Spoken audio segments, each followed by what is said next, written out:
मेरी 22 साल की बेटी की शादी करवाने के बाद हमेशा की तरह मेरे पति मुझे गाँव में छोड़कर शहर चले गए और मैं फिर से तन्हा और अकेली रह गई थी। पति बेटी की शादी करवाने तो कुछ दिनों के लिए आ गए थे, पर इतने सभी संबंधी और रिश्तेदार आए हुए थे कि मुझे उनके साथ अकेले वक्त बिताने का मौका नहीं मिला। कविता मेरी सौतेली बेटी है। मेरी बेटी का कॉल आया तो उसने कहा, माँ मैं बहुत अच्छी हूँ, इस शादी में मैं बहुत खुश हूँ। मेरे पति मुझसे बहुत प्यार करते हैं और हर हर वक्त मेरे साथ ही गुजारना चाहते हैं। मुझे तो एक पल के लिए भी अकेला नहीं छोड़ते।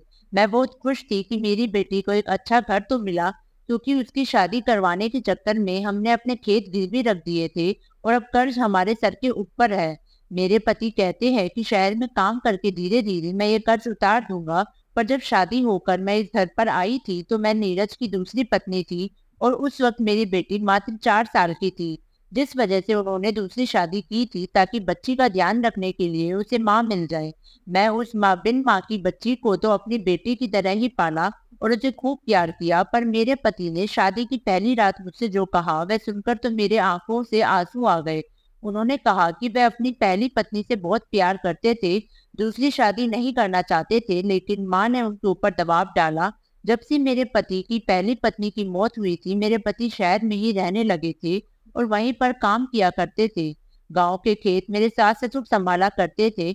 मेरे पति को जब भी छुट्टी मिलती वह मेरे पास आ जाया करते थे, लेकिन जब वह चले जाते थे तो मैं तनहा रात गुजारती थी और उनके प्यार के लिए तड़पती रहती थी। शादी के साल भर के अंदर ही मैं गर्भवती हो गई और मुझे एक बेटा हो गया। जब मेरे पति के बिना मेरा मन नहीं लगता तो मैं उनसे कहती कि वो भी मुझे शहर लेकर चलिए, मैं आपके साथ रहना चाहती हूँ, यूँ अकेले मुझे अच्छा नहीं लगता। पर वह कहती कि शहर में इतने लोगों का खर्च मैं नहीं चला पाऊंगा, इसलिए बच्चों को लेकर तुम गांव में ही रहो ताकि उनकी पढ़ाई गांव में ही हो सके। हर महीने मेरे पति आते तो थे, लेकिन कुछ दिन रहकर ही चले जाते थे। ऐसे ही मेरी जवानी धीरे धीरे अकेलेपन में कट गई और अब मैं 37 साल की हो गई हूँ। मेरे पति उम्र में मुझसे 7 साल बड़े हैं। शादी के कुछ दिनों के बाद ही मेरे पति ने मुझे कॉल करके कहा कि एक बड़ी मुसीबत आ गई है, मेरा काम चला गया है और मुझे कहीं भी काम नहीं मिल रहा। मैंने उनसे कहा कि आप फिर गांव में आ जाओ और खेती संभाल लो, पर मेरे पिता पति ने कहा कि हमारे ऊपर बहुत कर्जा हो चुका है, अगर काम नहीं करूंगा तो यह कर्ज कैसे चुकाऊंगा और खेत भी हमारे साथ हाथ से निकल जाएगा। मैंने कहा अब सुनीता की शादी हो गई है, क्यों ना मैं भी शहर में आ जाऊं और मैं उन लोगों के घर में काम कर लिया करूंगी। खाना बनाने या बर्तन सफाई का कोई भी काम मिल जाए जिससे हमारा यह कर्ज उतर सकता है। मेरे पति ने थोड़ी देर सोचने के बाद कहा, ठीक है, अगर तुम्हें काम करने में तकलीफ नहीं है तो आ जाओ, क्योंकि हमें हमारे खेत को बचाना होगा। अपने बेटे को सास ससुर के पास छोड़कर ही मैं शहर की ओर रवाना हो गई। पैसों की जरूरत को देखते हुए सास ससुर ने भी मुझे इजाजत दे दी थी। मुझे लगा काफी सालों के बाद अब मेरे दिल की मुराद पूरी होगी। काफी सालों से मैं अपने पति के प्यार के लिए तड़पती हूँ और अब मुझे वह मिलने वाला था। मेरा नाम कंचन है और मैं बेहद खूबसूरत हूँ। जैसा गोरा रंग वैसी खूबसूरत आंखें। जब मैं पति के पास पहुंची तो मेरे पति बहुत खुश हुए। मुझे पता है कि वह भी रात में अकेलेपन में ही गुजारते हैं। शहर पहुंचकर कुछ दिनों के अंदर ही मुझे 2 घर पर काम मिल गया। मुझे लगा कुछ काम घर काम वो मिल जाए तो अच्छे खासे पैसे आएंगे। गांव के मुकाबले शहर के लोग काम के अच्छे पैसे देते हैं। एक रात काम करने के बाद मैं अपने पति के साथ बातें कर रही थी, तभी बाहर बारिश होने लगी। बारिश बहुत तेज हो रही थी और रुकने का नाम ही नहीं ले रही थी। करीब रात के 11 बजे किसी ने घर का दरवाजा खटखटाया। मेरे पति ने सोचा कि इतनी रात को कौन आ गया होगा। जब मेरे पति उठकर दरवाजा खोलने गए तो हट्टे कट्टे नौजवान दरवाजे पर खड़े थे। 35 से 40 साल के बीच की उम्र होगी। मेरे पति उन लोगों से बातें करने लगे तो मैं अपने बेडरूम में आ गई, पर मैं सोच में डूब गई कि आखिर यह लोग है कौन और हमारे घर इस तरह क्यों आ गए हैं। थोड़ी देर बाद मेरे पति कमरे में आए और कहा कि 4 लोग यात्री है और हम और बारिश की वजह से बुरी तरीके से फंस गए हैं, एक रात के लिए घर पर शरण मांग रहे हैं। तो मुझे उन लोगों पर दया आ गई और कहा कि हमारे घर में एक ही गेस्ट रूम है, तो आप चारों को वहीं रहना होगा। मुझे तो अपने कानों से यकीन नहीं आ रहा था। मेरे पति 4 अनजान लोगों को इस तरह से घर में कैसे रहने दे सकते हैं, पर वह बहुत सीधे साधे हैं, लोगों पर जल्दी विश्वास कर लेते हैं। हो सकता है सचमुच यह लोग बारिश की वजह से मजबूर हो।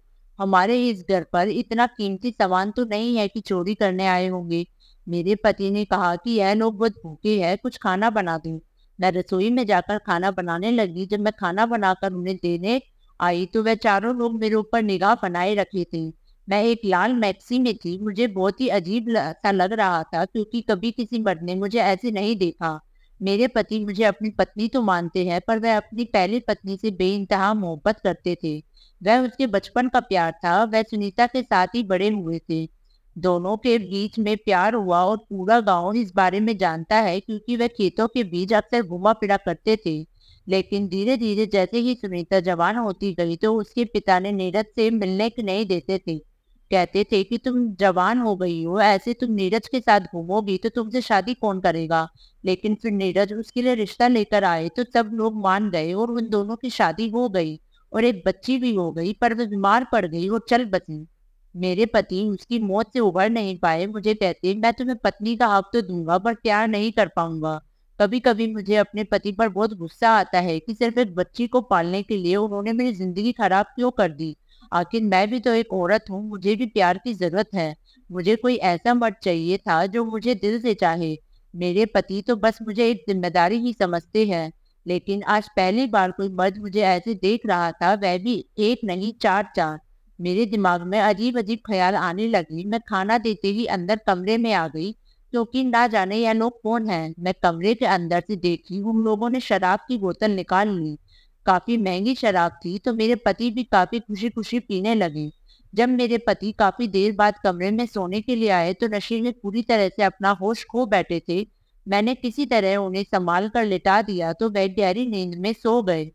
मैं डरते हुए बाहर कमरे में गई और कहा कि आप लोगों को बंदोबस्त अंदर कर दिया है, तो बड़ी अजीब निगाहों से मुझे घूर रहे थे क्योंकि वह लोग भी काफी नशे में थे। मैं जल्दी से अपने कमरे में आ गई और बेडरूम का दरवाजा बंद कर दिया। फिर मैं लेट गई। बाहर इतनी बारिश हो रही है और मेरे पति खर्राटे लेने लगे थे। मैं काफी थकी हुई थी तो मैं भी सो गई। लेकिन आधी रात को काफी जोर जोर से बगल वाले कमरे से आवाज आने लगी। घबराहट से मेरी नींद खुल गई, पर मेरे पति को पता तक नहीं चला और वे गहरी नींद में सोते रहे। मुझे मन कर रहा था कि मैं उनको जगा दूं, पर मुझे पता है कि वह नशे में है और नहीं उठेंगी। आवाज और शोरगुल बढ़ता जा रहा था तो मुझे लगा उठकर देखना चाहिए, कहीं यह लोग चोर तो नहीं है। मेरे पति तो किसी के ऊपर भी भरोसा कर लेते हैं, पर मुझे वह आदमी कुछ सही नहीं लग रहे थे।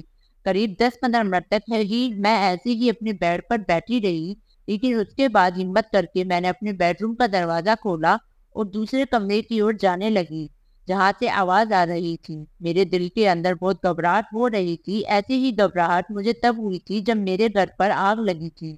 तब मैं मात्र 15 साल की थी और मैं बाहर खेल रही थी। जब मैंने देखा कि घर के अंदर आग लगी है तो डर के मारे मैं अपनी जगह से हिल नहीं पाई। मैं आसपास के घरों से किसी को मदद के लिए नहीं बुला पाई। जैसे लगा कि मुझे लकवा मार गया हो। इधर से मैं बिल्कुल ही अपनी जगह से जलकर खड़ी रह गई और मेरे घर मेरी आंखों के सामने जलकर खाक हो गया, जिसके अंदर मेरे माता पिता थे। उस रात भी वह खड़ी रह गई जब वह घर जल रहा था। जब आसपास के लोगों को पता चला, वह आए तो देखे कि घर पूरी तरह से जल चुका है। उन्होंने उसे बुझाने की कोशिश की तो पर मेरे माँ पापा बिल्कुल जल चुके थे। गांव के लोगों ने मुझे ही इसका जिम्मेदार ठहराया क्योंकि मैं मदद नहीं मांग पाई थी और एक ही जगह पर खड़ी रह गई थी। मैं अनाथ हो चुकी थी और मेरे चाचा चाची मुझे अपने साथ लेकर चले गए थे, पर उन लोगों ने मेरा जीना दुश्वार कर दिया था। मेरी चाची मुझे घर का सारा काम करवाती थी और कोई भी गलती होती तो मुझे मारा पीटा करती थी। अब 18 साल होते ना होते मेरे लिए लड़का ढूंढने लगी थी, पर लड़का दहेज मांगता जिस वजह से मेरी शादी नहीं हो पा रही थी। मेरी चाची ने कह दिया था कि शादी में एक पैसा भी खर्च नहीं करूंगी क्योंकि यह मेरी सगी बेटी नहीं है। जरूरत पड़ेगा तो घर से धक्के मारकर निकाल दूंगी। मेरे चाचा भी कुछ नहीं कहते, ऐसा लगता कि मजबूरी में ही मुझे झेल रहे थे। जब मैं 20 साल की थी तब आखिरकार उन लोगों ने नीरज के साथ मेरा रिश्ता करवा दिया। यह नीरज की दूसरी शादी थी और उनको एक औरत इसलिए चाहिए थी कि उसकी बच्ची का देखभाल हो सके। इसी वजह से वे बिना दहेज की शादी को तैयार हो गए थे। मेरी चाची ने कह दिया था जैसा भी ससुराल हो कभी वापस मत आना क्योंकि हम तुम्हारी जिम्मेदारी नहीं उठाएंगे। और जिंदगी भर मैं डर सहम के ही रह गई। कभी किसी के खिलाफ मैं आवाज नहीं उठा पाई। मेरे सास ससुर जैसा कहते वैसा सर झुकाकर मान लेती हूँ और पति की हर बात मानकर चलती हूँ। और आज इस दूसरे कमरे से आवाज आ रही थी सुनकर मैं इस तरह से सहम गई हूँ। मुझे ऐसा लगने लगा कि मेरे साथ कुछ बुरा होने वाला है। ऐसे ही मैं दरवाजे को हल्का सा धक्का देकर अंदर झांका तो मेरे सिर पर मानो आसमान टूट पड़ा। मेरे पैरों तले जमीन निकल गई। मुझे ऐसा लगा कि शायद आज का ही दिन मेरी जिंदगी का सबसे बुरा दिन है। इससे भयानक दृश्य शायद मैं आज से पहले नहीं देखा। पापा की तो लाश बुरी तरीके से जल चुकी थी, पर इस कमरे का रंग तो बिल्कुल लाल हो चुका था। वहां कमरे के अंदर मौजूद 3 आदमियों की नजर मुझ पर पड़ी। एक आदमी फुर्ती के साथ मेरे पास आया और मुझे अंदर खींचकर दरवाजा बंद कर दिया। मैं बहुत घबरा गई कि यह लोग मेरे साथ कुछ बुरा करने वाले हैं। मुझे देखते ही वो बहुत ही अजीब निगाहों से मेरी तरफ से देखने लगे और मेरे करीब आने लगे।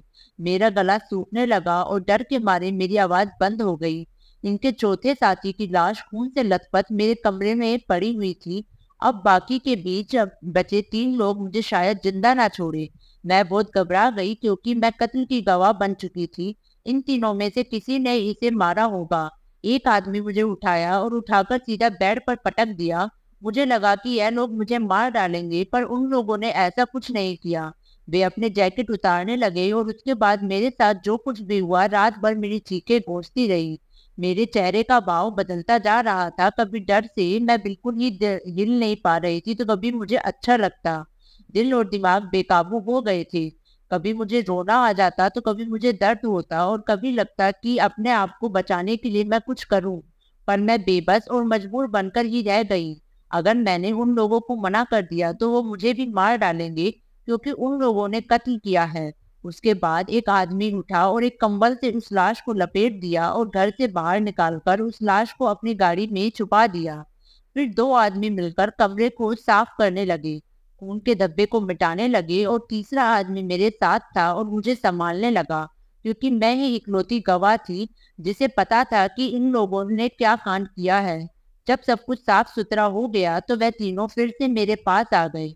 मुझे लगा अगर मैं चिल्लाऊंगी तो कमरे से शायद मेरी पति आके मुझे बचाए, पर इन लोगों ने खून किया है, कहीं मुझे और मेरे पति को भी मार दिया तो। एक खून की सजा तो है, 3 खून की सजा भी वही मिलेगी। उसके बाद क्या हुआ पता नहीं, लेकिन अचानक जब मेरे पति मुझे बुलाने लगे तो मैं बहुत घबरा गई, क्योंकि मुझे पता नहीं था कि कब मेरी आंख लग गई थी। अगर मेरे पति ने मुझे इस हालत में देख लिया तो वह मुझे तलाक दे देंगे। इस हालत में वह भी अजनबी के कमरे में। पर जब मेरी आंख खुली तो मैं अपने ही बेडरूम में थी और मेरे बदन पर वही लाल मैक्सी थी जो मैंने रात को पहनी थी, और मेरे आसपास लाखों रुपए पड़े थे। तभी मेरे पति ने मुझसे कहा कि वह अनजान आदमी चले गए और अब 10 बज चुके हैं। तुम तो काफी देर से सो रही हो, आज काम पर नहीं जाना है क्या? मैं तो कुछ भी समझ नहीं पा रही थी। तभी मेरे पति ने कहा कि जाते वक्त उन लोगों ने हमें 5 लाख दिए हैं। यह सुनकर तो मुझे विश्वास ही नहीं हो रहा था। मेरे पति ने कहा कि मैं पैसा लेना नहीं चाहता था, पर हमने उन लोगों की मदद की।